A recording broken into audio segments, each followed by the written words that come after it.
Hello and welcome to another Webtoon Creator Interview. During this interview, we will discuss how creators can adapt their stories from novels to webtoons. Although this process shares similarities, there's ways for creators to adapt their stories more successfully. This video is going to cover so many tips and tricks to make your webtoon successful. I'd also like to add a bit of a disclaimer. This interview was recorded in 2022 and therefore it may not reflect the creator's current viewpoints. It still has tons of useful information. Hello, everyone, and welcome to another Pantheon interview. I am joined with the Queen of Dreams, the maker of reality, the amazing, oh so talented Thea. Hey, Thea, how are you doing? I'm doing great. Hi, Apollo. Thank you for having me. Yes, I'm so glad you were able to make it. You know, we really appreciate you bestowing your wisdom. Clearly, you have like multiple realities to pull from. That's a little webtoon humor. So if you haven't read her webcomic, you won't understand that. But we're just so grateful to have you here. Like, Thea, you are an amazing pillar in the community. Like, you really have welcomed me as a newcomer, and I just feel so loved by you. So I just want to say thank you for everybody who has experienced your amazingness. You're very sweet. I think you do really great. I really love your videos. I think helping people with their writing is not something you see very often in our community, and it's really nice. It's really nice what you do for people. But thank you. Yeah. No, writing is hard. And to be honest, that's kind of why you're here. So today's interview, the basic theme is going to be how to adopt your novel into a webtoon. And so we discussed a lot of interesting things before the interview started. And so I can't wait for those like juicy details to be revealed. But from what I understand, you've been working on Fragmented Dreams for at least 20 years. Is that right? That is correct. Current version, the overall idea of Fragment Dreams, the current actual version, it's only been 6 years. Wow. Which still seems like a lot.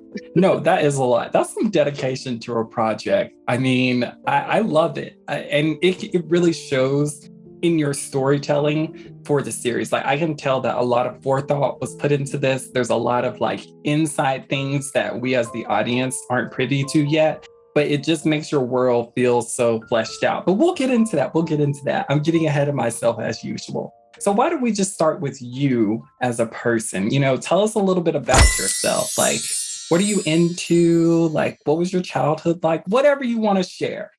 Well, I'm an old lady who has always loved cartoons, anime, and I've always loved to draw. Ever since I was a kid, you know, I'm sure you'll hear this a lot from artists. You put a crayon in my hand and suddenly I couldn't put it down. But my mother always encouraged it. I didn't find out until I was much older that she went to art school. And she was always pushing me towards the creative arts and always encouraging me. Wow. That's a lot. Like, it sounds like you come from a family of artists. Like, talent is in your blood, clearly. It's funny. My mother is passed, but I found a lot of her art and stuff in my grandmother's house.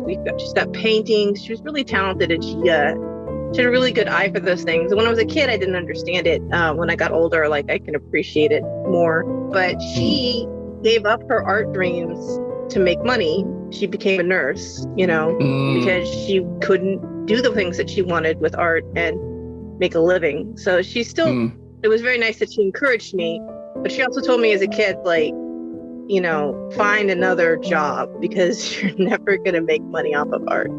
And I was like, oh, wow. Thank you for crushing my 8-year-old dreams of becoming, you know, to be honest, artist. Though, I've heard that as well from a lot of people who are in the generation above us. And so I think it's just the perspective of it, because there's always been this slanted view of artists and how like the world perceives it. But literally now in the day and age we live in, art is like essential in so many businesses, from like graphic design to illustrative work for companies. Like, there's so many things that artists can do now. Like, it seems like there's more avenues, even though some of those avenues were already there beforehand. Yeah, it's before I feel like it was about getting your foot in the door kind of situation, but now with the internet and the digital age, lots of people can just teach themselves how to become an amazing artist. And then, like maybe you're wrapping sandwiches somewhere and you're selling your art on the side, and then you make it big, or you don't, but like it's just a lot easier to get into art as an industry, versus my time. Yeah. Which Not saying it's not hard time, still. That's really relatable. And I guess since we're in this a similar generation, like I feel like I heard a lot of the same things. And so it is really nice to be able to talk with someone who has a little bit more of a well-rounded perspective. So can you go into depth maybe a little bit about, we talked about Fragmented Dreams has been in the process for 20 years or so, somewhere around there. Yes. And then you started working on it more seriously like 6 years ago. Like, can you elaborate on that a little bit? Well, I started writing it in high school, and I had high school dreams of becoming a mangaka. I was like, I'm going to go to Japan. I'm going to make a manga. It's going to be an anime. It's going to be great. And, as I got older, those dreams changed. And, like I went to art school. I got an art degree. I got better at drawing, but I had trouble finding a job in the industry. So I went to conventions and I sold my art all over the United States. And I would draw a lot of fan art, and I would draw missions. And I just stopped drawing my own characters, but I was always writing and drawing it, but never sharing it. And so I would just, as the years go by, I would redraw it and redraw it and redraw it, but never share it. And I was like in a really bad place 6 years ago. I had an accident and I couldn't walk or stand for like very long.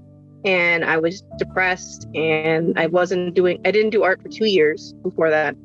And then I was just like, what does it matter? Nobody wants to read my stories. Nobody cares, dark place. And my husband, I was like, my art doesn't even look that good. And my husband, the wonderful gem that he is, was like, well, practice and you'll get better. And I was like, I have been practicing for this long. He's like, not really. You draw the same thing over and over again and you don't push yourself. He's like, all your characters look the same and it's boring. And I'm like, ouch, son. And he was right. And I started to do more research, and I started seriously looking at the series I had loved for so long and thinking about it as a novel, because comic books were just not something I could do. The page layouts, I would get lost in them, the amount of work and time and effort. And I was just like, no, I feel like if I wrote it all down, I have a better sense of it. So that's when I decided to start writing books instead. Wow, we actually have such a similar journey. I was a convention artist for a while too. It wasn't my main thing, but I did it on the side just because of I really wanted to eventually kind of do something more artistic, I guess. And so I thought conventions would be a good route to go. And then you're right, it kind of the convention scene, although you can be successful, I think, with original art, but it leans super heavily into fan art. If you're trying to make money, I feel like you have to be God tier artist in order to sell your original concepts. I'm talking Ross Draws, or which, he's not the pinnacle, but I'm just saying have a huge following, have really high quality art, and then people will come to conventions just to see you and your art. The conventions are hard. I'm not gonna lie.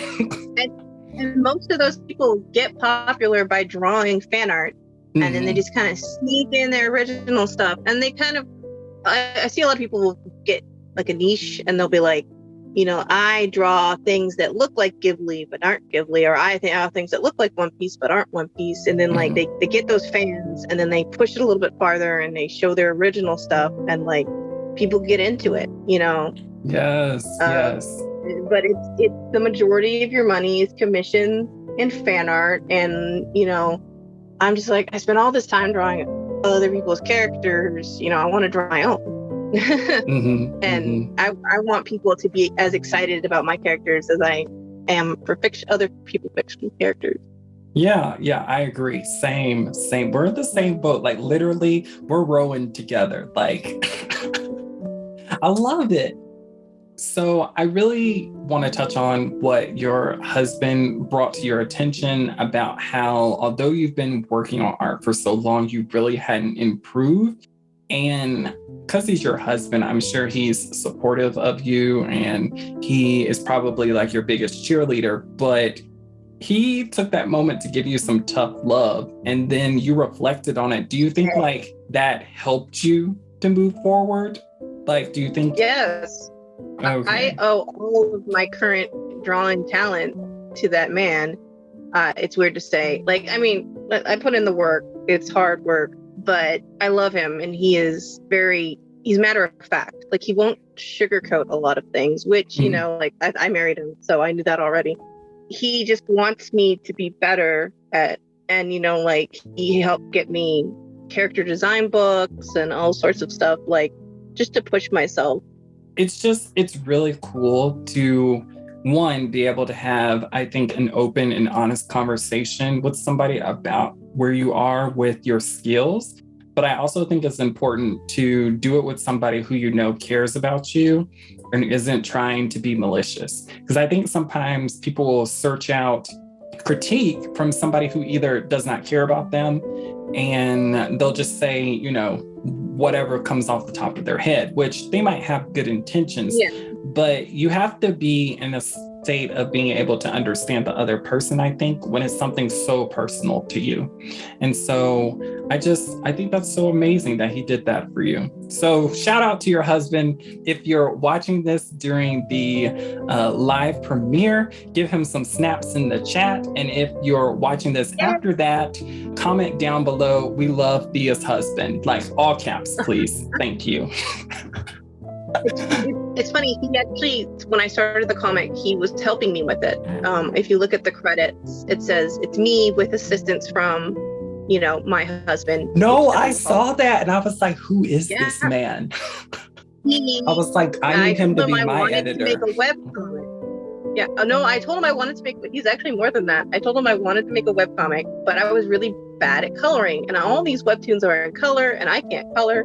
And we noticed that other Webtoon people would use 3D models faces. And he's like, you know, I could make you 3D models and they could be color, and then I pose it and I can make it look like it's painted in gouache or, you know, paint, and then you just draw over it. And I was like, is that something we can do? And he did it. He made all of those characters and a lot of those backgrounds, and he figured out a weird filter to make it look like a painting, and I just drew over them. Oh my god. So I was going to bring this up later, but since you kind of touched on it, like your first few episodes looked like traditional pieces, and I was like, is this a watercolor piece? Did she scan these? Like, you had me sitting there looking at some of the art for like a few minutes trying to determine if it was digital. It's so good. Like, I think it's a nice characterization for the comic. I almost feel bad that I'm rebooting the first episode because I, over time with the Webtoon community, I did learn how to color because everyone's so very helpful. And because my husband was getting a little burnt out because he has a job and it's not this comic. And he was just like, look, if we were doing monsters all day, I would be here for it because he loves monsters. But he couldn't, it was hard for him to do the day for day. So I took it upon myself to learn how to color better and faster. And around episode 30, it switches over to my coloring style. Ooh, okay. So I'm in for a treat then because I haven't made it there yet. You're in for a treat. No spoilers, people. Most people said they didn't notice. Like, I noticed because I stared at it all day long. But most people don't. They said, like, oh, I didn't notice. Yeah, your inking got better. Shrug. You know, I'm like, thanks. You know. But I appreciate him putting himself out there and like giving me all the help I needed in the beginning until I could continue on by myself. Because like whenever you get to episode 15, that's when things get dark, and that is when he really pulled out all these amazing shots and I say shots, panels. The lighting is just amazing, and he said he'd come back for a scene coming up, so you might get to see his models again. Ooh, okay, everybody. So to make this happen, we need to go to episode 15 and just be like, best husband ever, and just spam her comic with that. And maybe when you show it to him, he'll come back. I want to make this happen now. Make husbando please return to comic. Yes. That is exactly right. You know, we covered a lot of stuff and we've been kind of like hinting at it, but let's go ahead and just dive right into your webtoon. Will you just, tell us about Fragmented Dreams? Like, just give it to us. What's it mainly about? Fragmented Dreams is a story of a young woman named Diana Masse. She's a 19-year-old girl who's a senior in high school, mostly because she suffers from these cryptic nightmares and dreams, and she has insomnia, and she has a hard time, like, kind of separating dreams from reality. And she's also cursed with the ability to sense other people's emotions. And all of that piled together has made it hard for her to get through life and school. And she kind of has like one of those snarky attitudes, but like she's just trying to graduate high school. She's just trying to do the simple things in life when like weird things start happening in her small town that she grew up in. And the bizarre events just begin piling up. And because it is a romance, a mysterious boy shows up at school and starts becoming entwined in her life, and secrets start coming out about all the weird stuff. That's a bad. No. I think it was pretty good. Like, you touched on some really interesting points that I was going to bring up if you didn't bring them up. It is super funny to me that when I was reading it, I was like, man, what town is this? Like, because I'm from the South. So, and I live in the country. And so when she was like, oh, you can't, when they were like, you can't drive cars here, I was like, what the mess? Like, where are they? Well, it's funny. There's certain places where there's like historical roads and stuff where like they'll limit cars. When I lived in California, there's a Catalina Island. Only certain people can have cars. Everyone has to walk on the island. And it's a tourist town. And the actual Mandeville, which is the town they live in, I based it off of, I made up the town, but I put it in Oregon because Oregon is weird and I love it. Interesting. So it's close to Washington. It's in Oregon. They're in the mountains, but the actual like visual location is Hallstatt, Austria. That's where I took the visuals from. And if you look it up, it's a really beautiful little tiny town next to a lake, nestled in the mountains, and I'm obsessed with it. And lots of parts of Hallstatt cars can't go through it. No, I really got a feeling that you put a lot of research into the world building of this, because it just seems so together. And like, even though you mentioned you're taking like bits and pieces, which we're going to talk about Oregon after this interview, like I want to know what's up. But I just really feel like it's crafted so well and immersive without you ever having to like go into deep detail about it. And the main protagonist, I love like her contrast to the town, because I feel, which I don't know if this is what you're going for or not, that she really doesn't belong there. Like, I get another feeling for her, like otherworldly, ethereal, something else. And like when you just look at all the other characters, even when I want to call him Casper, because that one character keeps calling him that when I'm reading, and I'm just like, yes, that is his name. But I love that it's so easy for you to include all of these details without ever bringing it to the audience attention. It just clicks. You're like, yeah, she's not from here. Like, it's totally one of those we're not in Kansas moments. I'm so glad that clicked. I was supposed to stand out and not fit into the small town vibe, even though she loves it. She liked growing up there. And the character's name is Casimir. Casimir. Low-key, I might keep calling him Casper, but Casimir. So I'm going to try my best to remember. It is. It's funny because he's not pale at all, but he is friendly. I was cracking up when she said that, and I was like, you don't call other girl Casper? Like, that would be so perfect. Like, yes. She's literally a walking ghost. Right. It's so good. It's actually a joke my husband made because the characters all used to have Japanese names back when it was an anime. So when I renamed everybody, I was very careful and I was thoughtful as to the names having meaning. And I came up I wanted a k sound because his original name was Kunran. And so I was like, I found Casimir and I was like, this is it, Casimir. And my husband's like, Casper? And I was like, no, not Casper. And he's like, you should name him Casper. Oh. And then use that as a joke. He is such big brain. Like, seriously, your husband should be like a comedian / editor. Like, he is just gold right now. My editor.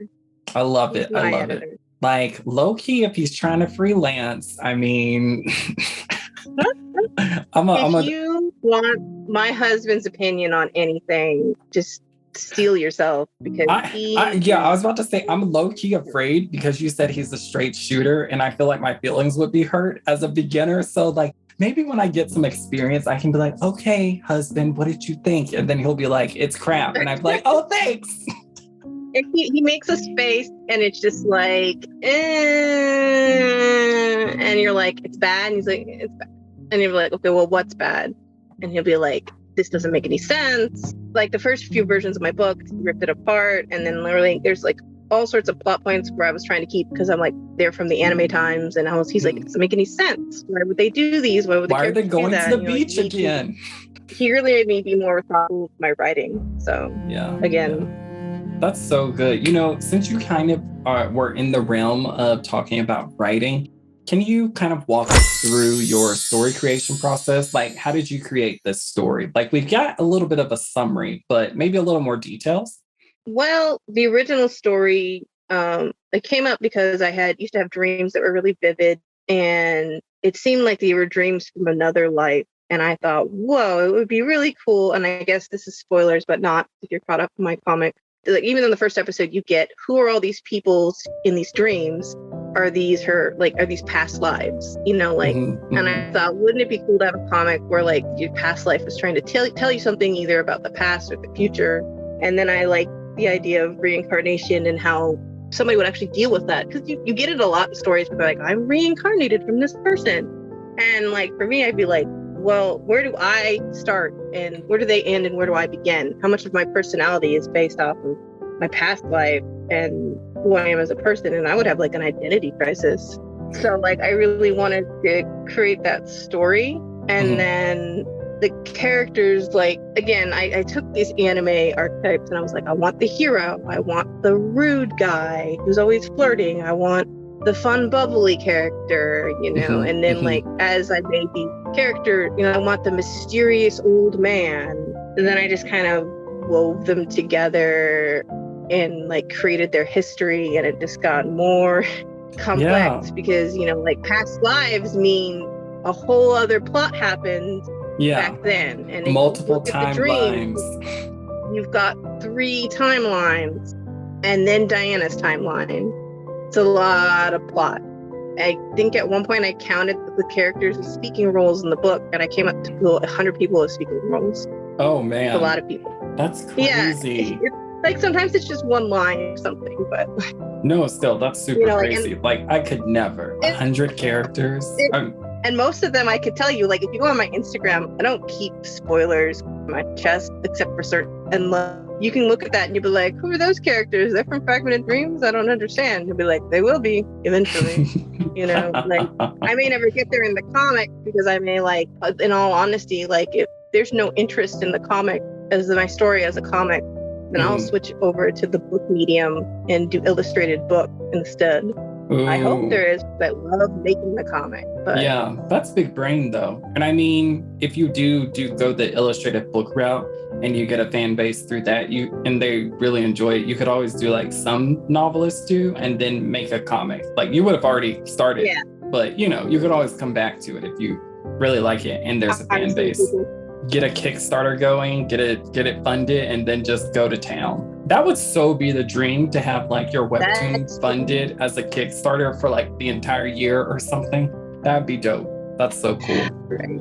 Please pay me to make this thing that I love. Exactly. You know, I think it's really cool too how you kind of just took something that was so integral to you, so internal, and then like you expressed it through your creativity, through your writing and whatnot, and it's been like a core piece of telling the story. And I think that's a really interesting concept, because sometimes I'll talk to people who are like trying to craft a very formulaic sort of story where it's like the story needs to be this and needs to be that and it has to do this at the beginning. But it leaves, whenever you're following like a formula, sometimes it leaves out a little bit of the personality and sometimes the heart of the story. And so I think that's really cool that just from your creation process, like it might be a little bit like you weren't sure in the beginning, but that's completely fine, you know? Just build off of things that you love or like touch you deeply and then craft your story from that. It doesn't have to just be anything cookie cutter like, oh, I want to write a romance story of lovers to enemies. Okay, well, that's been like done. I mean, if you want to do that, that's fine. But it's also kind of like, don't just box yourself in when you're first creating your story. And I think that's so cool. I've never heard anybody say that they crafted a story from their nightmares. Like maybe some other things, but... I have really vivid dreams, and I actually like I get up in the middle of the night and I have a dream thing on Google Docs, and I like write down everything that I saw, and then I'll come back in the morning and I'll be like, whoa, that's crazy. But a lot of that stuff makes it into the book or the comic. Like I remember one time I had a dream that like my mom, who was dead, was like standing there, and she's like, come on over. And I would come, and she kept walking away, and I was like, where are you going? Why are you leaving? And then like she went through a door and I couldn't go through the door, and I woke up sobbing, and I was like, what the heck? You know, like, oh man. And it had been years since my mother died, and I like wrote it all down, and I said, use in Fragmented Dreams, because Diana's parents died, you know. And I also put in like, there's a lot of things that are in the novel that don't quite make it in the comic because she has a lot of inner thought. That, you know, like would be kind of boring, you know, but she misses her parents, and they died when she was like 3 or 4, and so she doesn't remember them.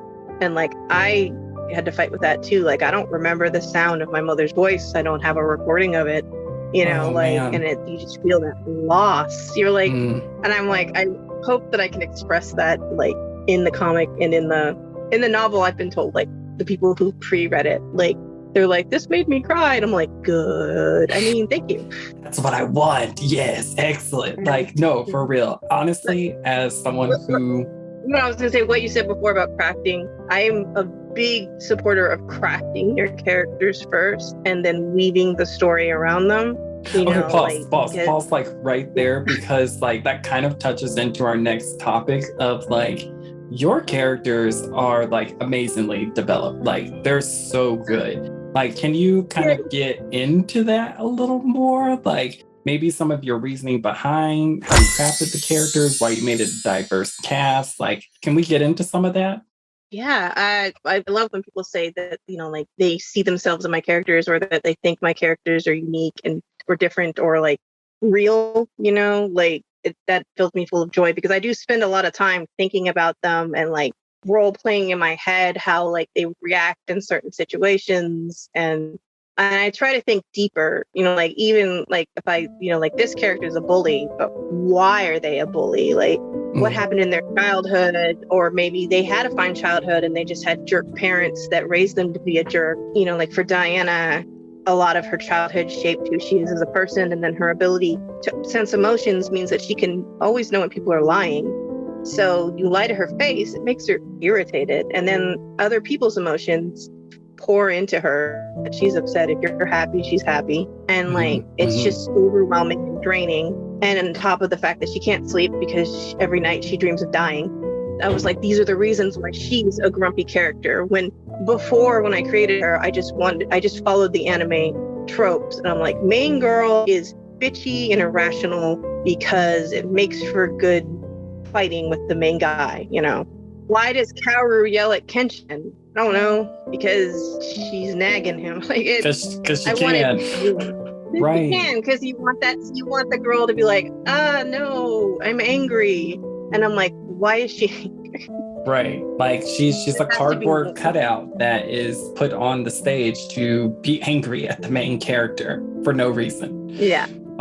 No, I totally get that. I mean, like, I feel bad for like, you know, throwing it on Kaoru, because I loved Kenshin, and like I'm gonna be 100% honest, Kenshin and Kaoru were like my original base what I stole for Diana and Casimir. You'll notice that Casimir's always smiling, and like Diana's always got that stank face, like, you know, like just like Kenshin and Karen, you know, and Casimir's good at like domestic stuff, and Kenshin is good at domestic stuff, and like steal from the best, make it your own, I guess is what I'm saying. Yeah. No, I think whatever can inspire you, like especially if you're younger and you have something that you really enjoy, but it didn't age the best when you get older, or if it's not the most popular, like it doesn't invalidate that you liked it just because like certain parts were bad. Like I'm a big Moonie, like I love me some Sailor Moon, and I cannot, like in good conscience, whenever I recommend it to people, I'm just like, it definitely shows its age, be prepared.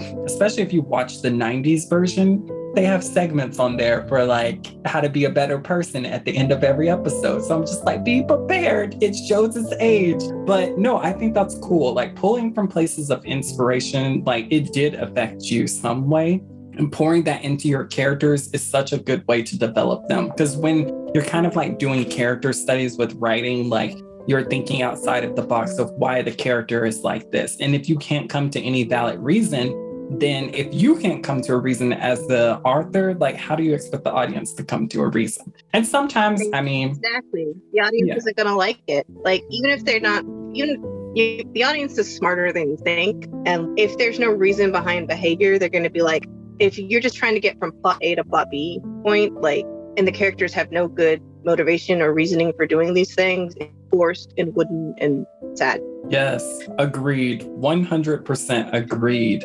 So it's just one of those things where I think the more characters you create, the more studying you do of crafting your characters, like the better outcomes you'll have. And like, don't be afraid to pull inspiration from any place and then work it into your story. Just don't steal. I actually base a lot of my characters on people I know too, like interactions I've had with them or people that I know. Like Grandpa is based on my father, like an idealized version of my father. All the good parts, you know, like I put into Grandpa, you know, some of the things he says, even, you know, like basically word for word things he said to me, and I just make it Grandpa dialogue. Amazing. Because he, you know, he's a very warm person, you know, but and then another friend, I made a friend, and she was so quirky and she had such different mannerisms than most people I knew. And I was like, she's so fun and strange. And I poured some of those ideas into the character Maya, which you haven't met yet. Okay. Like, I was thinking it was the pumpkin girl for a second. I was like, her? Lola is based on a friend that I knew, and also kind of based on a neighbor that I had. And I almost named her after the neighbor's daughter, but then I thought better of it. And that's a little too close. You know, like I told the friend, I was like, you know, oh, you know, I based some things off of this character, and she got really excited. And then she looked at it and she's all, and I gave Maya freckles because she has freckles. And she complained to me that, you know, I don't see a lot of characters that are cute with freckles all over. Like they might have a few on their cheeks, but freckles all over, nobody has that. And I was all like, I'm gonna do it. So I gave Maya freckles because of it. And, awesome. So which is, I guess, rounds back to the whole diversity in the cast. When I first started developing characters physically, I had 4 types, like tall guy, muscular guy, curvy girl, flat girl, you know, like that was it. And they all had the same faces, like slightly longer noses. And like, if you wasn't in color, you wouldn't be able to tell who was who. And that's the thing that my husband said, like, your characters all look the same, get outside your bubble. And like, I would complain, I'm a fat woman, and I say fat, like, I'm not insulting myself, it's, you know, like, I'm taking back the word fat. And I'm always upset when I don't see, like, the only fat characters you see are just upset with food, like, when are we gonna eat next, you know, and like yawn, you know, or it's a fat woman who will never be loved. Like, those are the 2 things that you always see. And like, I would complain about it, and my husband's like, well, make your own characters fat and make them the main character. And I was like, I can't do that. He's like, what's stopping you? And I'm like, oh my God, nothing's stopping me. So, you know, I made the first woman of Diana, of like the first woman in the dream. I was like, originally she was, you know, skinny with silver hair, and I was like, I'm gonna make her fat, and, you know, like, this is it, this is my moment, you know. And I decided, like, why stop there? I made each woman a different type so that anybody could see themselves in one of the characters. And I did the same because when I realized I had an awful lot of white characters, this might be a difficult subject, but like, I never noticed because I'm a white person, and I was like, white's the default. And then I was just like, I have no black characters. I have no Indian characters. I have no Hispanic characters. This is weird. Like, that's not how the world is. Right. And when I lived in Georgia, I made a lot of friends in the, animation, like the anime community. And like, they would tell me, like, I'd love to see, a black character in comics that isn't just forgettable. And I was just like, okay, I'm gonna put that in my comic. Like, I'm gonna do this thing. I want to be different. Like, want to be inclusive. Yeah, that's rambling. No, you're fine. You're fine. That's really cool. Just because you're right, and I think it's for any culture, to be honest. Like, we like to be seen in the media that we consume, and whether whatever your background is, like, it's more relatable. Like, even going into the workforce, let's say like you work at Walmart or something, or you've worked in customer service. And for myself, I've worked at the mall before when I was in high school and whatnot. And so when any shows come out with customer service in it, or like working at the mall or working at Walmart or something like that, I'm just like, oh my good grief, I understand everything. And you just feel more connected to the show, like, just because of your experience, And so I think it's really important for people to, one, have that sort of opportunity. And then two, why are we limiting it? Like, honestly, a type of character is, unless there's something very specific to their history, they could essentially be any culture or ethnic group or race. So why is it defaulted to one? Because it depends on how you make your world too. Thank you so much for, giving us some insights into your, comic making process, a little bit of the behind the scenes. But there's a really interesting point that I kind of wanted to touch on even more, was you talked about how this was a novel and how you kind of adapted it into a webtoon. And as someone who has been writing for a long time, can you walk us through the differences between developing a novel and a webtoon? Well, when I developed the novel, you can definitely go a lot more into people's inner thoughts and lots of details. Like, my writing style I feel like it's young adult. It's not hard to read, but when people read it, they always tell me, I can see everything. You described the house, you described like the couch she's sitting on, I try not to be like that crazy, but I like people to know where people are in any moment. And I always like to do visual, I like to repeat visual indicators, like, just remember Dinah's hair's black, or I looked into his brown eyes, and I go into a lot of detail into the novel, and there's a lot more scenes and a lot more moments for everything to breathe. Because I can write a long scene and, take up a whole chapter. But I realized when I was crafted these novels, and it was actually one thing. And then I was like, this is getting real long. I was halfway into book 2, and which is what book 2. And I was just like, I really wanted to get published. So I was like, well, what's a word count for a normal novel? And I kind of look at it and I go, much smaller than what I have. So I realized I had to have a good beginning, middle, and end to make a first novel. So I had to find a point and be like, but we haven't gotten into anything. Just not enough time. So I had to kind of change things and rearrange things to it's more of a, you get up to the high and then you get that kind of final battle feel, and then stuff ends, but it's not conclusive. And you're like, we'll worry about everything else later. And hopefully it's enough to keep you wanting to read book 2. And then book 2 ends on a literal cliffhanger that anytime I give someone book 2, they come back and they're like, I hate you. Where's book 3? You can't end something like that. And I'm like, okay, and with webtoons, you kind of have to do that cliffhanger at the end of a lot of things, because if you can't get people to click the next comic, you're dead in the water. So I had to take the story and I had to chop it up into little bites in what was hopefully enough information to move the story forward, and then enough to like end on a hook so that you would want to keep reading the next part. You know, it makes me think about there's a lot of traps I think new writers can fall into when they're developing their story. Do you have any sort of tips or things that creators should look out for? Things that maybe to try not to fall into, if possible? Sure. These are just, my personal preference. And there's not to say that, my way of writing or thinking is the best way. But for me as a reader and a writer, I don't like it when creators don't ease me into like their story or their world, especially if it's fantasy or sci-fi, like it's a whole new world. I want to see how it works a little bit. I mean, even for like school stuff, like you'll get these school dramas and it goes in and you don't get a sense of the character before it's thrown into like an epic fight. And you're just like, sometimes it can be like you can get a good shock out of it. But like, if I don't care about the character, I'm not going to care about your story.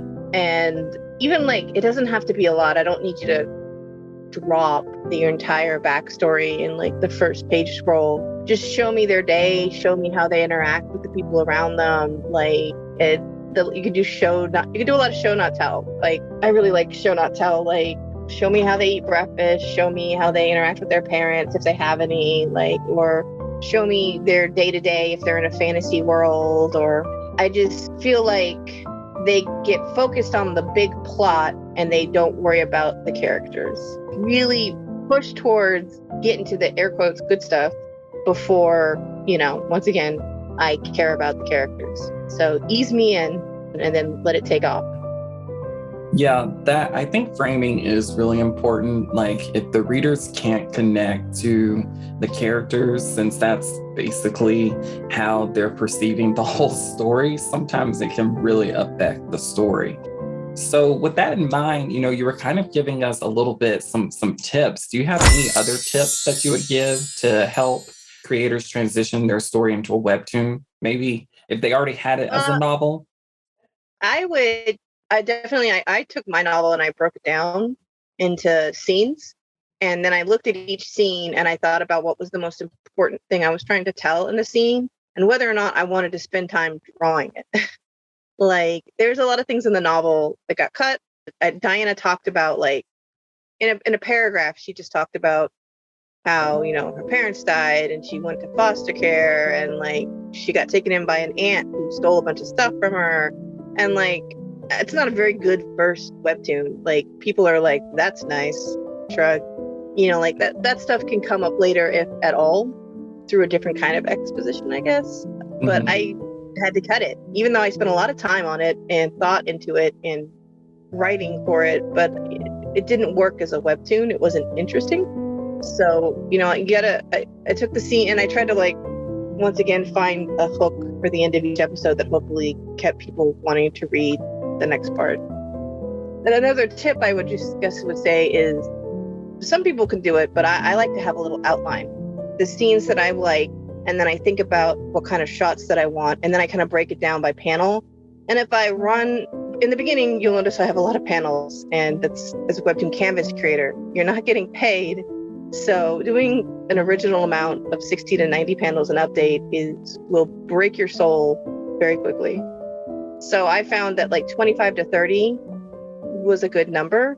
So I'll write out the script, like I'll grab like the words from my novel, like scrap a big chunk, and then I'll go, okay, this is a panel, this is a panel, this is a panel. Like I think about how I can condense a conversation into one panel, and then I think about what's important, like what shots I want to linger on, what emotions, because something my friends say, like they'll be like, hey, Thea, what do you think I could add to this? And I always say, add another panel, add another reaction. I want to see the character's reaction. I want to see how they feel about it.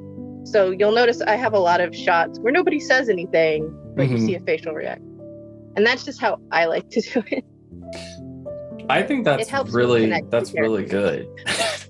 Because when I was reading your comic, I really did get a sense of a lot of characters' personalities, but specifically Diana. And it was just interesting that you say that, because a lot of the the moments where I got more connected to her was either from like a small piece of internal dialogue. I think sometimes when people think about internal dialogue, it's like a paragraph or something, but like your little small pieces of internal dialogue, and then all of her reactions, just like pure gold, like chef's kiss. It was so good. So basically, I think I'll just like recap some of the things you said. Like, if you're transitioning from a novel to a webtoon, like make cuts, make edits to follow an outline to a reasonable degree, and then include more reactions.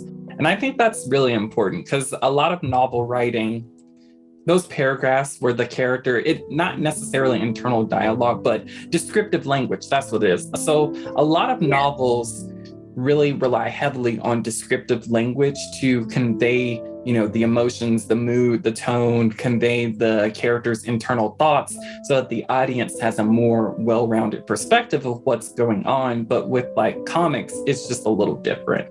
So I thought all of those were great. Was there anything else, you know, did you have any other, you know, maybe just tips in general or any other suggestions you think creators could benefit from? I guess I'm also, I would say, don't be so, in the beginning, I was kind of precious about keeping it exactly like the novel. And then I was like, I don't think that makes a good webtoon, because the entire first novel is Diana's point of view. She doesn't see what's going on around her, and when you're reading it, it's pretty fast. But when I have to draw it, and you know, it takes me like 20 updates to get to chapter like 9. You know, like I'm just like, this is going to take a while. I'm going to lose people's interest. So I always thought about what the other characters were doing in the first book. And so I thought, well, let's add it to the comic. Let's sneak it in there just to create more interest, you know, because it's one thing when like you write a character and what they notice. But when you have to draw out and like Casimir is just standing there in a scene and you're like, he is very suspicious. I don't trust him. And like Diana doesn't trust him at first. But like, things weren't going in the direction that I wanted. You have basically, I too long didn't read. Your story is so precious that you can't change it a little bit. You know, not changing is like a great way to just let the story die. That's a bad explanation. No, I totally got what you were saying, because flexibility, I think, as any sort of artist, is always useful for growth, just in general. And like one idea might be really, like you might have one vision of what you want specifically, and then someone could mention something and it's just like, it's better than what you thought. But then if you refuse to change, it's just like you're only hurting yourself or the story. And I think that's really important to really recognize that these are two different mediums that require different sets of skills, even though they're very similar, like super similar. It's really helpful for you to be flexible with your own internal thoughts on your work, because they're precious to us. Like a lot of authors and a lot of creators refer to their characters as their children. So I get it. Like I feel that, because I'm just like, no, he's not evil. Why do y'all think that? And then it's just like, because the way you wrote it. Like any infinite, you know, no reason to believe otherwise. Right. And I just thought of something else. The way people reacted to my comic actually changed a little bit about what I showed, because I saw that people were hungry for more romantic, cute moments. So I kind of added more, like things that I didn't want to write necessarily, like, or when I wrote things like Diana's, like she was embarrassed because her internal thoughts, I didn't want to like just write them all out all the time. So I added more cute moments where she's looking at Casimir and she's, you know, thinking he's cute and other stuff like that, because the audience liked it more. So I don't want to say pandered, but like I gave in to my romance needs because my audience liked it. And I don't think, honestly, there's anything wrong with taking in the audience suggestion, especially if I think that's kind of the fun of making a webtoon to an extent. There's like, because you're getting immediate feedback from the audience and like they're telling you things that they're enjoying. And so, if it doesn't really change anything, why not include it to an extent? Like, instead of Diana just being like, oh, he's hot, and then like moving on with her life, we could get like a cute moment of her, losing it because Zola's like, he's single, girl, get it. And then she's just like, I can't with you. Zola gets more like that later in the book. So I just kind of pushed her a little faster, because I mean, it's in Zola's personality to be like, you like him, he likes you. What's the problem? Zola is my girl. Like, after catching up, I'm just like, yep. Zola knows what to do. I love her so much. She's my favorite. Her and Maya, is that her name? Yeah. Or their name? That is their name, yes. Maya is non-binary and goes by they, them. But I won't be mad. Like, people say she all the time, but Maya presents kind of feminine. Well, the funny thing about it, when I first saw the character, I was like, that's a dude. Like, in my mind, I was just like I was getting dude vibes from them, and I was just like, it's a dude. Like, I'm positive it's a dude. And then when we got like the little flashback of one of their previous lives, I was just like, oh, I want to know. So I have a lot of, those are my two favorite characters right now. And basically y'all just like go and read and obsess over those two. Like they've maybe had like 2 to 3 scenes or so, but I'm just obsessed with them. Like, they're my favorites. I was honestly sad when because I did all the early stuff and then I left school to do all the stuff at the farmhouse and then the farmer's market. And that took almost half a year to get it all done. And then I got finally, they show up at the coffee shop and I'm like, it's been 6 months since I've drawn Zola and Sunita, and that is too long because yes. I really That's another hope... thing they don't tell you when you draw webtoon. Oh, what's that? How long it takes to yeah, get anywhere. Yeah. I was thinking that too when I was reading it. I was like, oh, she just hit the year anniversary. I was like, claps and whatnot, but I was just like, dang. Like, I feel like the story's just getting started. So it just really, it's a testament that when, I think you said that you have a full-time job.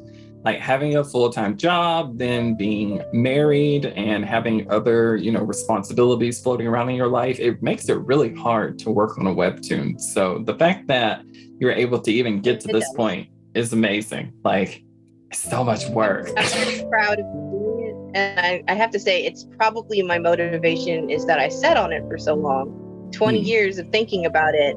Burnout is very high in the Webtoon Canvas community because we put our all into everything that we do. And sometimes we get little to no feedback and it feels crushing.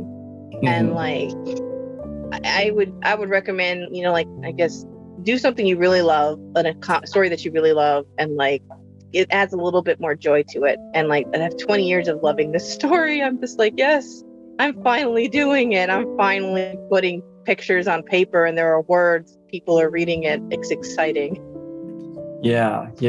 Man, you're just a wealth of knowledge. I'm sure we could go on talking for infinity at this point. Clearly, we're going to have you back on, maybe even for one of our podcast episodes or something. So if you guys want to have Thea back, please comment below, bring Thea back, Apollo. We'll make it happen. Let me come in with a writing critique. I'm not a professional at anything. Ooh, that would be so much fun. I would love to do that. I mean, I could give critique on paneling and things like that, more of an artist, but people would be scared to join. I don't know. I think it might open up. I'm dying. Yeah. Maybe what I'll do, because I have people fill out a form, maybe I'll add that as an option on there. Hey, do you want a panel critique or formatting webtoon or something? We'll have to talk more details about it and then work out some details, and then that way I can just have them check a box if they want it, and if they say that they want it, then we can critique it, but if not, we'll just focus on the writing or something, because that would be a fun other perspective. if enough people want it, I'm totally there. That's basically all I do in my free time is I help my friends with their webcomics because I really want to see people succeed. It's, like, nothing ever comes from a place of like, I think I'm better than another person. Like, these are just things that I like and things that I think make stories work as a reader. Because I spend a lot of time watching things and reading things, and like, I just, like, if it doesn't work, it doesn't work, or if something's confusing, it's confusing. And I honestly spend a lot of time doing book clubs and helping people, and I really like it. Yeah, honestly, I'd rather it come from somebody I know telling me it's confusing than to produce it out in the world. And then like the I'm going to refer to the world as the masses. The masses are just like, what?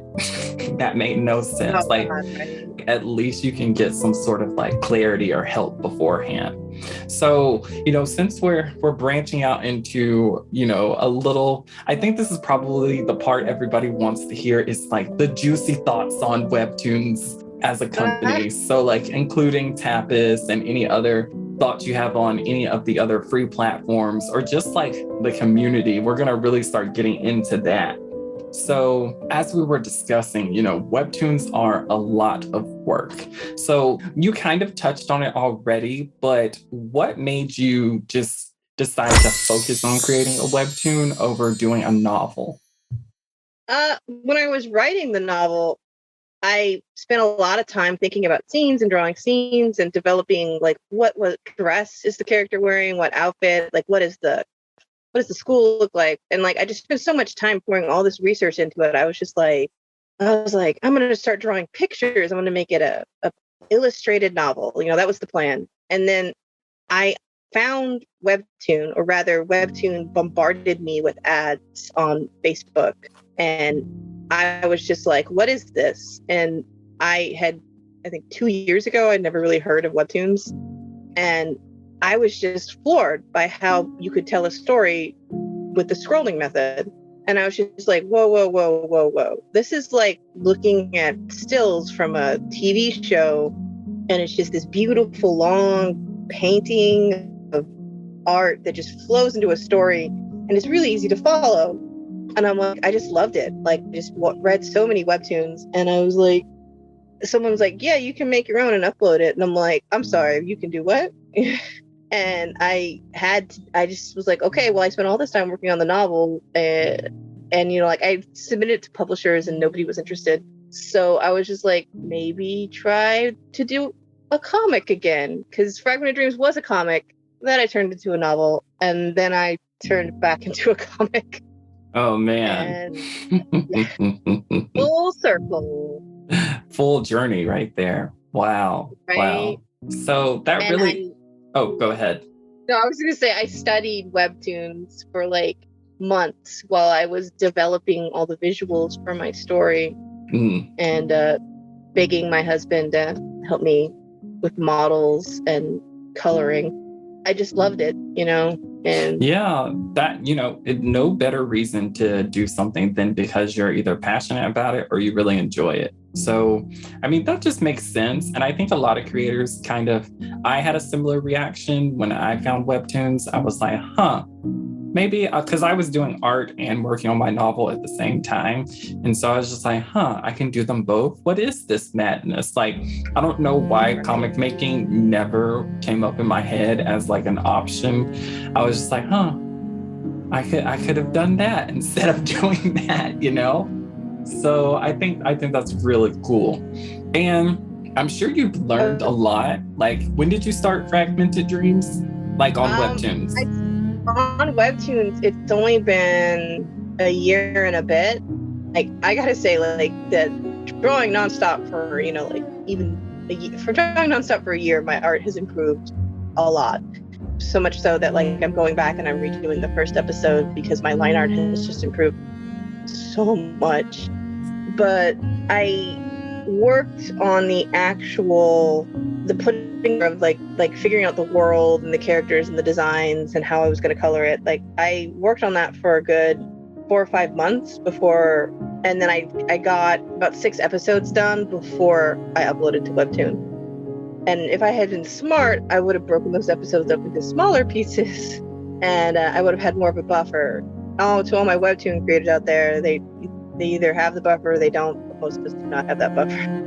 Wow. No, I hear about the buffer So all the time. So I'm just like, yeah, more buffer is better buffer. if you're starting out, make the buffer. Like, draw the comic, make the buffer. Always make sure to upload the 3 episodes so people can have that sub button. And I think, don't quote me on this, but you got to have at least 3 episodes to be promoted. So if you don't have the 3 episodes, like, you're not be promoted by Webtoons. I didn't know that. Yeah, so that's one of the reasons why people, like, they'll do 1 and the next day they'll do 2, or they'll just drop all 3 at once. That's really smart. Like, I didn't realize that they did that. Like, I knew about the 3 episode for the sub, but I didn't realize it also possibly like helped with promotion or whatever. So that's important. I've never heard anybody say that. So I think somebody told me that, and I was just like, no reason not to believe it. And I mean, when I work on another series with a friend, and because we were just like, we'll upload it when we feel like it. It's fine, like, this is a side comic. And then we were like, people were subbing pretty quickly, and we were like, oh, okay, I feel like we should. And then, like, somebody told us the whole, you need 3 episodes to be promoted. And we're like, well, okay, quick, let's make the 3rd, because we only made 2. Quick, make the 3rd episode. We made it, and then we were promoted. Oh, interesting. So I don't know if it's true, but it happened. It's one of those, take it with a grain of salt, but there's like a lot of coincidence involved. So like, there's a lot of theories about how Webtoons works, and like a lot of us sit on servers and we're like, how Webtoons, but I don't know if anybody really knows for sure. Yeah, we need Webtoons to just have like a little like powwow with all the creators. Like, they don't have to tell the public, just the creators, like, and be like, this is what's up, y'all. This is what y'all need to do to get on our radar. So with all of that in mind, do you have any like specific beginner tips for creators just starting on Webtoons? You kind of mentioned a few, but anything else? When you start out, the buffer, I find character design sheets very helpful. To help me keep me on scale and on model, because like after a point though, like, I had drawn the characters so many times, I honestly took took pictures from the panels, like side shot, back shot, profile, and like I didn't draw those in advance. The only thing I had in advance was a standing picture of what their outfit looks like back and front, so that I knew so I can keep the outfit consistent. And then as I went, I just grabbed all the expressions and I made like an expression sheet, so that otherwise Diana's nose tends to wander. And like, so like, I mean, don't get so precious. Like, there's 2 ways to do it. Like, you can make sure everybody looks the same always, or like, don't stay on model all the time. They just have to be recognizable.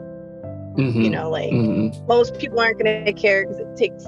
That's the other thing. Most people spend like 10 seconds looking at a panel. So like, you're getting in there and you're like getting real fancy with the line art, and you're like putting in a lot of effort. Like, I do it too. Like, I'll go in and be like, oh, I gotta fix this one little tiny line, and nobody's gonna see it. Nobody cares. Like, as long as I can paint bucket fill that really fast, and the lines are closed, that's the best thing. What's another tip? Be aware of your spacing. A lot of people, when they start a Webtoon, they tend to think of like traditional comics where everything is like very close together, and on a Webtoon it just feels very claustrophobic, and it doesn't. You need to give each panel a chance to breathe, because it's a phone. Think about the phone scrolling. Like, they scroll, they read, they scroll to the next one, like almost like thinking of an Instagram carousel where it's like next shot, next shot, next shot, next panel. There are some times where you want quicker reactions, so you can squish them together. But look at how Webtoon original people do it. Like, there's a good amount of space between panels.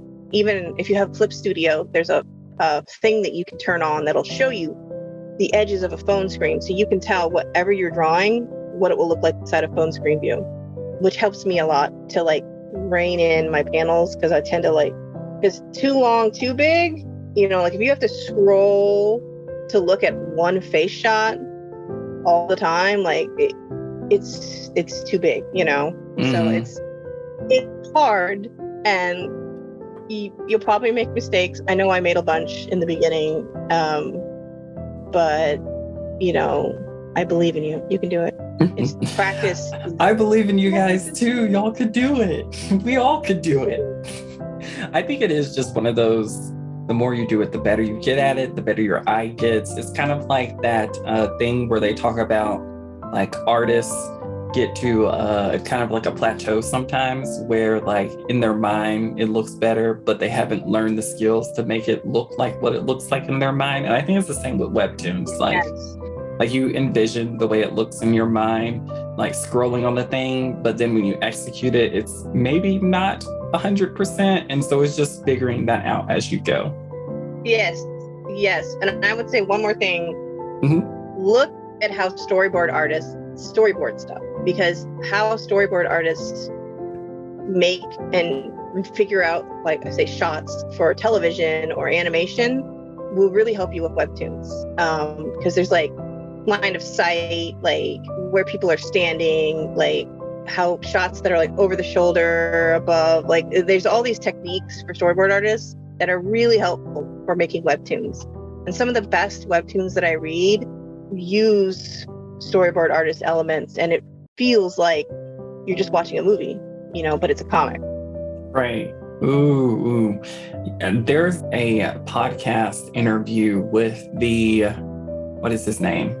Man, I forgot his name, but he's the creator of, that slipped away from my mind as well. Give me 1 second to think. The person I was thinking of who has amazing panels is Miss Misery. Oh. Her panels, it really looks like you're reading it, like watching a movie. Like, and she's going to be very embarrassed by me mentioning her. I know a lot of great people who do really amazing comics, but as far as the storyboarding aspect, she's the one that stands out to me. Yeah, so I'm just going to shout her out for clarity for everybody. So that's Miss Misery 8 on Instagram. She goes by Nat, and she's the creator of Earthshine. So if you want to learn how to improve your storyboards, definitely check out her comic. The creator I was specifically thinking of is the original creator for Everything is Fine, Mike. And he has an interview on YouTube with these two creators where he talks about the way he views the comic and how it's very similar to like a director on stage with characters, or, on a movie set, and how like swiveling the camera and all of that stuff works. And so I think he does a really good job of creating his comic, and just the way the panels look, because he has a lot of silent panels too that are just like so impactful, just like they would be in a movie, that I think like looking into these two creators and like actually studying them, not just reading it for enjoyment, will definitely help to improve like the quality of your comic. Yes, I'm gonna have to check it out, because I love a person that like uses those methods, because you don't realize it, because you've been trained to just understand it through watching lots and lots of television. Mm-hmm. But like those things work for a reason, like there's a lot of times that I'll read webcomics and I'll be like, oh, the camera moved, but who's standing where and what's going on, and if I have to stop and be confused and figure out where everybody is, it's not a good panel, So I redrawn panels because I think in my brain, this is how it goes. And then I look at it in thumbnails and I go, that doesn't make any sense. That's another tip for Webtoon creators. When you do your thumbnails, draw stick figures. Mine look like absolute garbage. Maybe for an expression shot, I'll like sketch a little bit better of an expression, but I spend like a minute drawing a thumbnail, because if it doesn't work, I don't want to waste my time. I mean, you're more experienced than I am, but I do stick figures too. And I just write next to it sometimes, like happy. If I'm trying to I'm like, I ain't got time to draw no smiley face, like happy. I will give you a picture of my thumbnails so you can like float it over the screen if you want. Yes, please do. Send me that. I will definitely throw it up. That's some fine art. Look at that beautiful art. Look at this amazingness. Like, there's no shame in like a thumb, as long as you understand what's going on. Like, just keep moving. Yeah. So with all of that being in mind, it kind of leans itself into talking about Webtoons specifically. And, just in the spirit of being honest, like for your Webtoon, or not for your Webtoon, what improvements would you like to have from Webtoon companies? Webtoon itself, get rid of the rating system. It's dumb. Half the people don't look at it, and then the other half just use it to bring down other raters. And probably people listening to this might go and downrate my comic, and okay, point taken. But like, another thing that I don't like is that I can comment on somebody's comic and then get an email saying they responded, but they never send me an email when somebody comments on my own comic, the thing that I uploaded. So I have to stop my comic and like refresh and be like, new comment, new comment, new comment, And yes, I do know that there is an add-on thing that a very nice creator made so that it like integrates with your Webtoons and now tells you when you have comments. And I did download it because it saved my life and stopped me from obsessively refreshing my comic. But that's just something that should be in Webtoon. Like, I know the technology is there, I guess, because like Tapas for me is another company, but like I just kind of take what I made for Webtoon and I throw it on Tapas, except for the collaborations, because those are all Webtoon collaborations. Like I don't have a lot of followers on Tapas. Like whereas I can get 60 comments on Webtoons, like I get one comment on Tapas. Hard to get seen unless you're an original. I wish it just had more of the audience or more of the pool, so I wouldn't have to depend on just one company. DillyHub is a new company that I started uploading to, and they right off the bat lets you monetize your comment. So right off the bat, I could put an episode up early, and people can pay coins to view my episode, and then I get money. Oh, what is this again? It's called DillyHub, DILLYHUB. Okay. And they invited me to their beta, and they're open now, so anybody can join. And it's such a cool site. Like, you can have a gallery, like you have a banner with a scrolling example of all your art. It's like you can see all my best work right away. It's just a really cool platform, and I wish Webtoons was that. When I uploaded, like, and I like the DillyHub people asked me some questions, and I said, I hope you take off because that would be great. They're doing all the right things. They just don't have the audience yet. Like I do upload there, and episodes do go up early, and occasionally one or two people will buy it, and I appreciate those one or two people. No, that's awesome. Like that's really cool, especially to know creators are getting more and more options, so they don't have to specifically just stick to two platforms. Like it seems like there's new sites, Webtoon sites popping up all the time, and so it's just kind of, you got to do a little bit of research and stay current with what's going on. Even if these new sites don't work out, like they can be beneficial to creators in general. Like just from a business standpoint, you always think about the more competition there is, the better it is for the market, for, the consumers and the people who use it, just because it forces innovation and it forces, other companies to look at things. Whereas if there is no competition, it's just like, we good. So I think that's awesome. That's exactly what has happened, when you have one company, they don't feel the need to change or, Webtoons has been trying, like they let us delete the comments now, and they don't even let originals delete the comments. And I appreciate that, because I had a comment on my first episode that I wanted deleted forever, and I reported it, and I had all my friends report it, and it was still there. Wow. And just recently, finally, I could delete it. Yeah, definitely not trying to say Webtoons isn't making improvements or anything. It's just like competition with anything. Like we look at stories that have rivals in it, like competition just, even good competition fosters a behavior to improve. And that's really what we're referring to here. Not necessarily trying to say like anybody's doing a bad job. It's just, it can get sped up when you have other people in the market, and that's just like business 101. So with that being the case too, I think there's a few other areas that were pretty interesting just in terms of like getting more sites, removing the rate system, and then you mentioned being able to, there was the idea of splitting up the genres. Was that something you still want to touch on?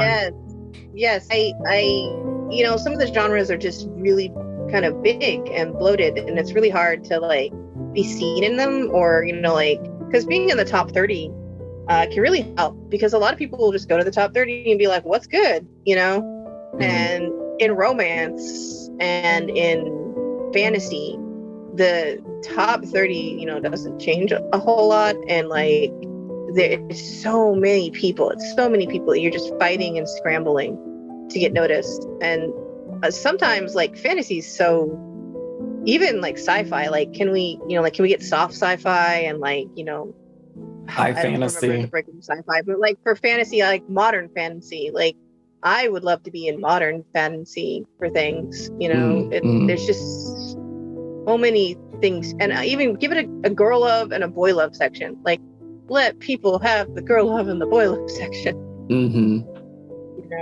Because like creators are having to put GL and BL in their title and like put it on their icon just so people can find it. That shouldn't be the case. Make it a category. Yeah, that's really interesting. I always find it interesting about the genres in general. Like I understand to an extent a little bit like limiting the genres, but I'm just like, if the people really want more genres, then just give it to them. It's not a big deal to add some extra categories.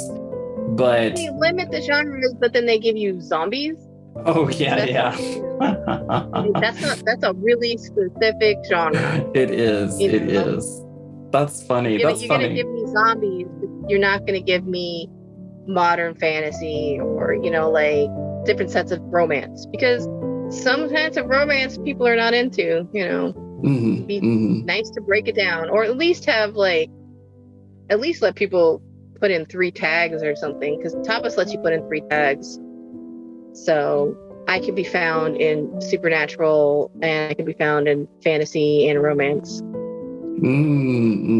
Yeah, that would be nice. Like just giving the creators a little bit more flexibility in general. So I think that's really cool. You brought up a lot of really interesting points. But what about you? Do you think there's any improvements that you can make as a writer or an artist personally? Yes. I'm not perfect. Like I can always improve on stuff.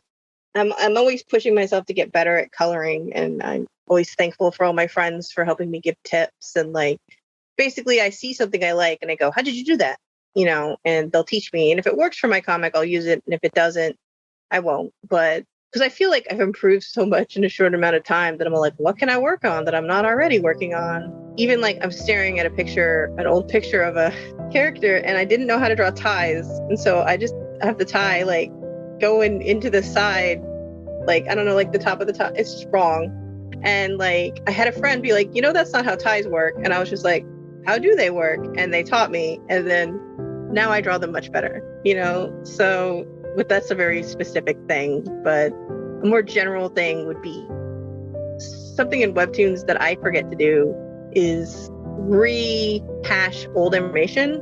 Like I forget that it's been 6 months since I've talked about plot point A or B, and I'll write things and I'll be like, this is great because I'm stealing from my novel, and in my idea, the novel, you just read that not that long ago.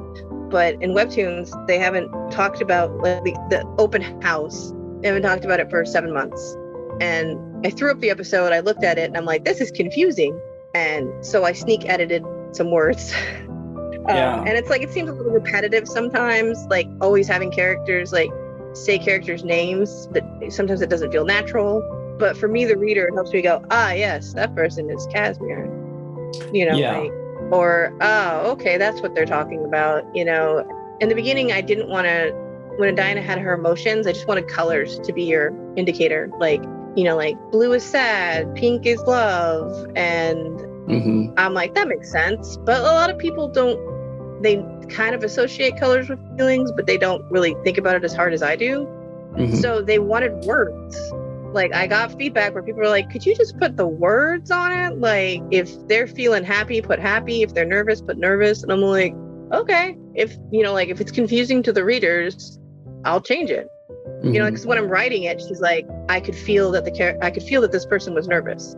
So why am I having such a hard time visually putting it down there, Right. So when you're a creator, there's always room for improvement, and listening to the feedback of your readers, to a degree, because sometimes people will come in and be like, I don't like how this character did this, and be like, so sad, too bad, Yeah, I definitely think that you have to be balanced with feedback, even from editors sometimes, because at the end of the day, it is your story.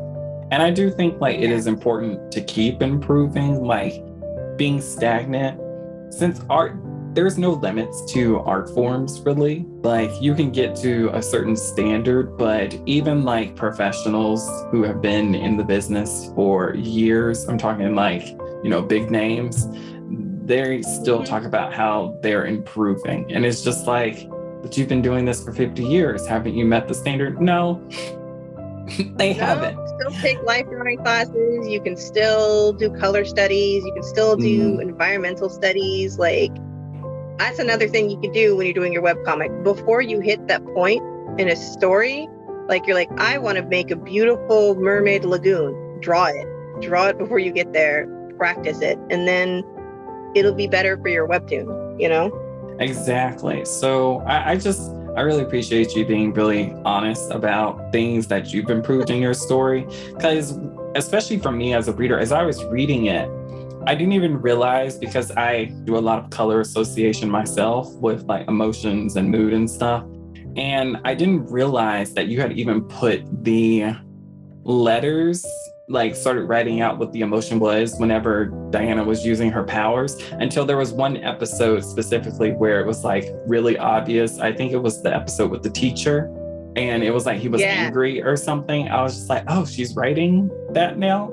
Like, it was really interesting, because I kind of liked having to like puzzle out what the emotion was. I was like, okay, so she used blue, but are we talking like depression here? Are we talking calm? Are we talking like serenity? Like, what are we talking here? And so I liked it. It was a little bit fun for me, but I can understand from other people's perspectives when they're reading, that can break the immersion, which makes them stop and scratch their head like, I don't know what you're trying to say. So I think that's... And I don't want to do that. Right. But, Yeah, and so I really appreciate you just being honest about it, because I think any story, regardless of who the creator is, will have flaws, just because there's no perfect story. And so I think it's nice for creators to be honest about the way they feel about their stories, and just, put it out there. Like, so what? There's a mistake in it. Oh, well, like it didn't bother you, did it? I forgot to put the emotion layer on the last update. Like, I planned out a whole emotion layer, and I was like, okay. And then I never drew it. Like, I just was like, and then I like updated it, and I was like, why does this look so wrong? I didn't put the emotions in. And so I really quickly fixed it and then threw it up there. So like probably like 10 people saw it without. They didn't care. But, like everybody else hopefully saw it as the way I intended it to be. Right. And that's another thing Webtoons could do, but it would probably get abused. On top is, if you fix an episode, you can send a message to your subscriber saying, hey, this episode got updated, it got fixed, so you can go reread it, Yeah. And I'm like, that's great. But then, people are just going to be up there going, check out this episode, check out this episode, check out, Yeah. And you're going to be like, unsub. I mean, I agree with that, but I'm also like, if they want to do that and annoy their fans, just let them do it. Because that is true. I'm just like, you'll learn. Like, it's one of those like naughty moments where you're just like, don't do that. It will result bad. And then they do it, and it's just like, I told you. So to a degree, some people kind of already do it. They'll update a partial episode or a character design page just to be pushed to the front of the queue, and they'll do it every day or every few hours. They'll just like update, and then they'll delete them all. And then the next day they'll update, and then they'll delete them all. And then they'll update an actual episode and let it stay. And you're like, they do it because they want to be noticed, you know? And please don't do that, guys. Like, other creators find it very annoying, but like, that's interesting. That's like really interesting. We see it all the time. You see it all the time. And it's like, just, you know, like, and it sucks because like you're just trying to get noticed, you know? They just want people to read their story, you know, but it's hard. Life is hard as an artist. So speaking of life as an artist, would you want to become a Webtoon featured artist for any of these companies? Honest answer, like, yes. I want to get paid I want this to be my full-time job. I want to just draw and create. And honestly, I would be even happy, like, if I like, where can I apply to just be a Webtoon editor? Because I love helping people with their comic. I love dissecting comics and coming up with story plots. And where's that job application? You know, how do I get that job? You know, I don't think I have any like credentials, but I don't know like what you would need, because I just love creating and I love working on this stuff. It fills me with so much more joy than any other job I've ever had. Yeah, that sounds awesome. Being an editor, I think, would be a lot of fun, to be honest. Like, I thought about trying to be an editor at one point when I was just a wee babe. But then I was just like, I don't want to work on other people's stuff all the time. So I was just like, if I'm devoting that's where like... it gets depressing, I think. Yeah. So I was just like, may not be for me, you know, like... But wow, that is so amazing. I really hope that, you know, if Webtoons doesn't feature you as an artist, that you can get some compensation through your Patreon, or, you know, some sort of way for you to be able to keep doing what you love, because your story is amazing. So please, everybody, go check it out. Will you just tell everybody, you know, maybe before we wrap up, give everybody your socials, shout out your comic again, and let everybody know, you know, where to find you. Oh boy, so now I gotta look up my socials because I can't remember anything off the top of my head. I'm an old person. That's not true. That's my name. On Instagram, you can follow me at TA Teufel. It's T.A.Teufel, and that is spelled TEUF like Frank, EL. And yes, it's my real last name. And yes, I know what it means for anybody who speaks German. If you go to that account, it links to the Fragment Dreams official Instagram. On Twitter, it's also TA_Teufel on Twitter. And then that also links to my Fragmented Dreams Twitter. I have a link tree. I guess I could give you the link tree and everybody could just find all the important links down below. Yes, I will definitely link your link tree down below. So maybe just I have a weird last name. No, you're good. You're good. So you can definitely follow Thea on Instagram. You can follow her on Patreon and Twitter, right? Yes, I'm on Twitter, Instagram, Patreon. I'm even on TikTok. I'm like trying to make the TikToks. I also have a YouTube where I'm going to start uploading speed drawings. Just ignore all the cosplay on there. I might delete it later. Okay. I'm gonna do a good shout out for you. So please follow Thea on Instagram, Patreon, TikTok, Twitter, and on YouTube. She is going to be everywhere you can find her. So make sure to pop on over and support her. Like, supporting creators is what our channel is all about, and Thea does some supporting of creators of her own. So make sure to check out her comic, Fragmented Dreams. And remember, if you want Thea to come back for a podcast episode or to join me on one of our writing critiques, you know, leave a comment below. We would love to have Thea again. So Thea, we're going to say goodbye, and hopefully we'll catch you in another video. Yay! Thank you so much for having me, guys. Thank you. Thank you so much for watching this video all the way through the end. We had a lot to cover, and I hope you learned something that'll help you on your Webtoon journey. Tell us in the comments below what points you enjoyed the most. I'm very interested to hear your thoughts. If you are a creator and would like to be interviewed, then please send me an email or a DM. I can't wait to share with you all the next interview. It's gonna be a really interesting one. Bye-bye.